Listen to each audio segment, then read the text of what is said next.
Okay, guys, so Craig is talking about Georgism not, well, I want to say not valuing the landowners, but I want to say what he was actually saying, which is it treats them as parasites. So I'm assuming that means not valuing them, which is the opposite of the truth, in my opinion. So something's wrong here. I'm just trying to figure out why, so I'm just going to explain it. Because when I heard about Georgism, I thought, oh, that's a really smart way to tax if you're going to tax at all, but nobody's going to do it because they like to tax anything that has any sort of revenue. So if you build a factory in downtown Manhattan, you're going to be taxed a lot because you're producing a lot of goods that are, you're going to basically be taxed, and then you're going to be punished for producing something valuable. Whereas somebody just holding onto a plot of land, even though it's downtown Manhattan, where they need to have all this space that they're taking care of with bridges, roads, firefighters, police, and all this stuff, that amount of space is a lot, it has a lot more services and things surrounding it to take care of it. So I would say, well, you might as well consider both of those plots of land, because they're close to the center of the city, they're downtown Manhattan, as more instead of less. Okay? That doesn't mean that you don't need farmland. It just means that farmland is more spread out. It means that the per square foot, you get more value, economic value downtown in the city than you get of way out in the wilderness. Because way out in the wilderness, you can, 1 square foot of farmland doesn't really matter whether you gain it or you lose it. It's just 1 square foot, because there's a lot of land.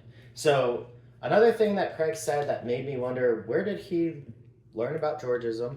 And maybe I'm wrong, or maybe he's wrong, or maybe I'm just confused about what's being said here. But it sounded like he said that it treats all land the same if it's undeveloped. That sounds like property tax, not land value tax. So that sounds the opposite of Georgism. Georgism says you value the land. Land could have natural value or not, but you don't calculate by defining like a communist. This has more value than that. What you do is you're calculating based on the actual market, and you're looking at where everyone is living. So if they're living, say, in the city center, yeah, there might be an interesting landmark that makes the land more valuable close to there, but you're basically saying closer to where there's more population, which might be because of that higher land value, we're going to charge more. And so that's not treating all land the same, because I just said downtown Manhattan is more expensive than an Amish square foot of farmland, right? So you have like a city center, right here. This stuff is pricey. So say you charge $1 per unit, whatever, right? And then out here you charge 10 cents. And then out here you charge 1 cent, because what the whole point is that if you want to be downtown, you should have a reason to be downtown.